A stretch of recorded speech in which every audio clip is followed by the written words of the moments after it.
Selamat pagi Bapak Ibu, kita jumpa lagi dalam Sapaan Firman. Semoga Bapak Ibu semua sehat dalam berkat Tuhan. Bapak Ibu, pagi ini kita akan belajar tentang kasih. Mungkin sudah bosan Bapak Ibu bicara tentang kasih. Kita selalu mengulang persoalan kasih dalam hidup kekristenan kita. Kenapa saya ingin kita terus mengulang tentang kasih? Karena sekalipun kasih itu terus kita bicarakan, terus diperdengarkan kepada Bapak, Ibu, dan saya, Bapak, Ibu, dan saya selalu gagal dalam persoalan mengasihi. Kita selalu gagal untuk meneladani kasih yang Tuhan Yesus berikan kepada kita.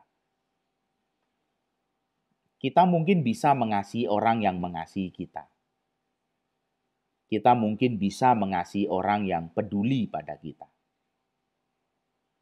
Tetapi Bapak, Ibu, dan saya perlu ingat bahwa Tuhan Yesus mengajar kita untuk juga mengasihi orang-orang yang memusuhi kita. Tuhan Yesus mengajar Bapak, Ibu, dan saya mengasihi orang-orang yang mungkin tidak peduli pada kita. Tuhan Yesus mengajak kita untuk mengasihi orang lain yang mungkin orang lain itu tidak tahu bahwa kita sedang mengasihinya.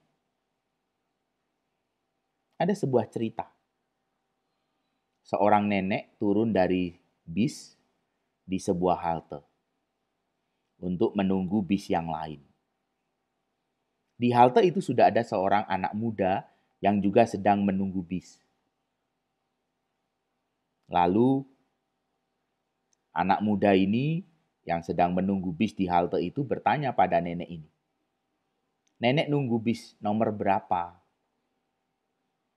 Lalu nenek ini berkata, saya menunggu bis nomor 251. Kalau kamu? Lalu anak muda ini menjawab, oh aku menunggu bis nomor 1, Nek. Anak muda ini kemudian berpikir, karena dia tahu nenek itu baru saja turun dari bis nomor 251.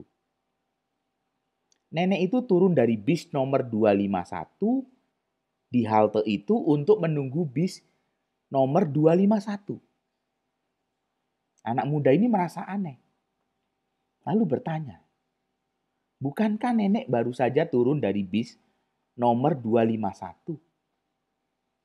Kenapa nenek sekarang menunggu bis nomor 251 lagi?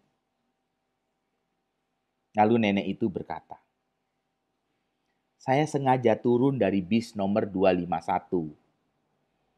Karena di halte sebelumnya ada seorang anak muda penyandang disabilitas naik bis itu. Dan tidak ada penumpang yang memberikan kursi untuk anak muda penyandang disabilitas itu. Lalu di halte ini saya memutuskan untuk turun supaya anak muda penyandang disabilitas itu bisa duduk.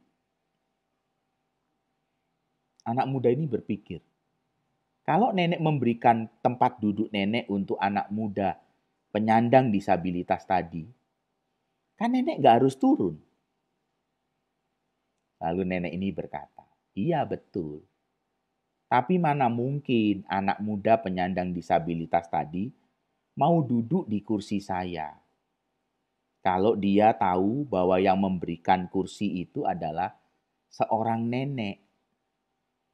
Karena itu saya memilih turun supaya dia mau duduk di kursi saya. Kisah ini menjadi sebuah kisah yang menarik untuk kita renungkan. Sebuah kasih yang tidak diketahui oleh orang yang menerimanya. Sebuah kasih yang dilakukan tanpa harus orang yang menerimanya itu berterima kasih. Bukankah itu yang diajarkan Tuhan dalam hidup Bapak, Ibu, dan saya?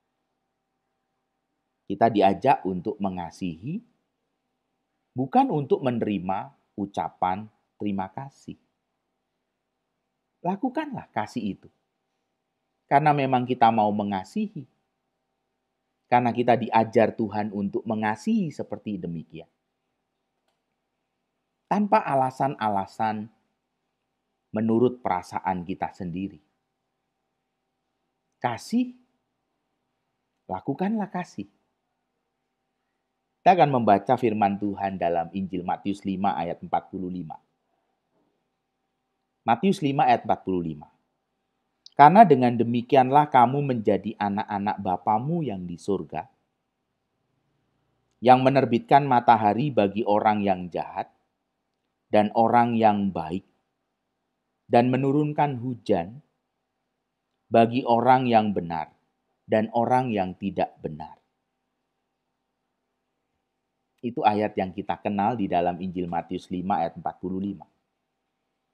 Ayat ini menjadi bagian yang menutup ayat sebelumnya ketika Tuhan Yesus mengatakan, janganlah kamu mengasihi hanya orang yang mengasihi kamu, tetapi kasihilah musuhmu dan berdoalah bagi musuhmu. Kita diajak untuk mengasihi sekalipun orang yang kita kasih itu tidak tahu. Karena kasih itu tidak bergantung pada apa yang kita dapat. Kasih itu harus bersumber dalam relasi dan ketaatan kita pada Tuhan. Kasih kita harus kita letakkan di dalam hubungan kita dengan Tuhan. Kasih kita tidak bisa bersumber pada apa yang menjadi respon orang lain pada kita. Lihatlah, Tuhan selalu mengasihi kita. Seperti bacaan kita. Dia menerbitkan matahari bagi orang jahat dan orang yang baik. Menurunkan hujan bagi orang benar dan orang tidak benar. Tuhan itu kasih. Dan kasihnya tidak ditentukan oleh siapa yang merespon atau tidak merespon. Tidak direspon sekalipun, tidak dikomentari sekalipun, Tuhan tetap kasih. Bapak Ibu seringkali pasti melihat tanaman bunga di tepi-tepi jalan yang mekar, sangat indah setiap pagi, dibuat Tuhan mekar. Sekalipun tidak ada orang yang komentar. Tidak ada orang yang bersyukur untuk bunga-bunga yang mekar di tepi jalan. Tidak ada orang yang komentar, terima kasih Tuhan. Mungkin tidak ada. Tetapi Tuhan tetap membuat bunga-bunga itu mekar.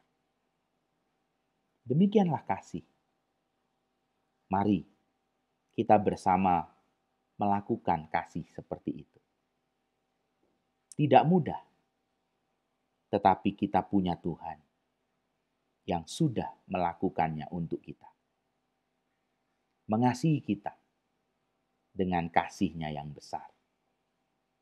Tuhan menolong Bapak, Ibu, dan saya terus tinggal di tengah-tengah masa pandemi ini dengan kasih yang terus bersumber dari Tuhan. Amin.